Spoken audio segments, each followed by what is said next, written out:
પહેલા તો બધાને જય બાબા રે, જય રોમાધણે. ખાસ જણાવવા માંગુ છું કે જે આ નિયમ છે એ અમારા બે ભાઈઓ માટે જ છે.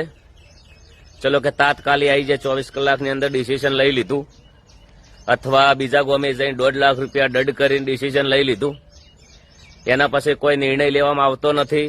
અને ચંડીસરમાં રાસ ગરબા થયા કોઈ જીવ નથી, તો તાત્કાલિક દંડ લેવાનો ડિસિઝન લેવરાય છે, નાત બહાર કાઢવા માટે ડિસિઝન લેવરાય છે. તો તમે બધા બહુ સમજુ છો, ભેળા થો અને કોઈ બી બંધારણમાં સુધારા કરો, તમને જે યોગ્ય લાગે તો એનું તાત્કાલિક ડિસિઝન લો. જેમ કે આવવા માટે, નાત બહાર કાઢવા માટે તો તરત ટાઈમ મળી જાય છે.